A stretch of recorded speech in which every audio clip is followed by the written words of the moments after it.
The Duke City's early lawless reputation is said to have rivaled that of Dodge City and Tombstone. Author Coldy Polston is with us this morning with his new book, Wicked Albuquerque, and it's kind of a bold statement. Yeah. Albuquerque being as dangerous, if not more dangerous, than these, really like cornerstones of the Old West, Tombstone and Dodge City. Yeah. Well, think what made Tombstone, famous, a 30-second gunfight. Sure. A couple of guys. We had our own version of the OK Corral here in Albuquerque. Really? But the difference is the bad guys won. So I think that's how we lost the movie deal. But yeah, very much so. It was incredibly wicked.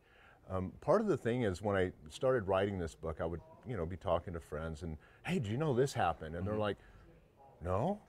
It's just there's such a fantastic history that our city has.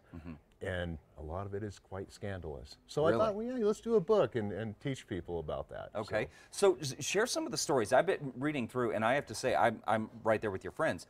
I didn't know that. Oh, yeah. I didn't know that. So share some of the big names in terms of the bad guys and the good guys that came from Albuquerque. Well, I think the one that's the most infamous would be Milton Yarberry, who was our first marshal, who was hung for murder. Really? Now, Wow. And what was unique about his hanging is, how most gallows are, you have the trap door and they open it and you flop down. Well, with him, they had this new contraption that they constructed, and it was basically a big long wood beam with a counterweight on the end.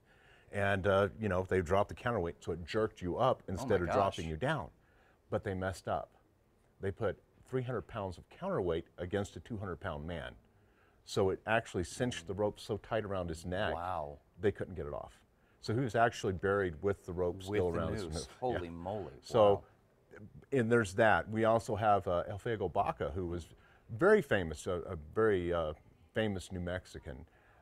His time in Albuquerque was a little bit different. He was studying law when he was here, but the old Albuquerque Journal referred to him as the Old Town Ruffian, because his style, But another guy, this is somebody, and you got to think about it in perspective of law enforcement. Sure.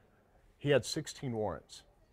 So what he does is he writes each outlaw, says, I understand you were wanted for horse thievery, whatever. I will give you 15 days to come to my office to turn yourself in. Otherwise, I will assume you're resisting arrest. Out of the 16 guys, 15 turned themselves in. The 16th guy fled to Mexico.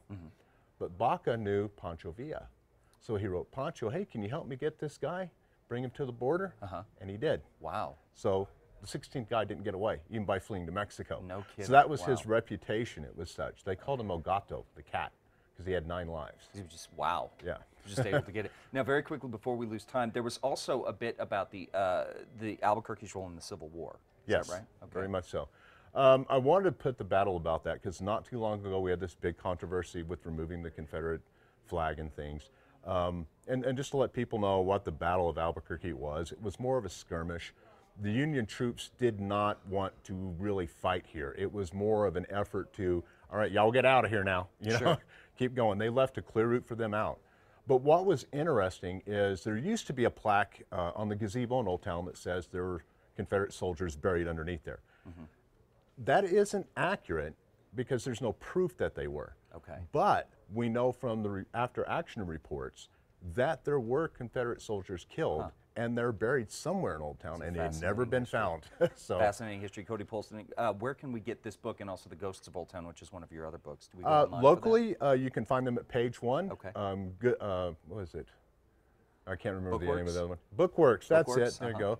And also on Amazon you can find it. Fantastic. Fascinating history, guys. I encourage you to go out and read more about Wicked Albuquerque. And for more information, head over to foxnewmexico.com.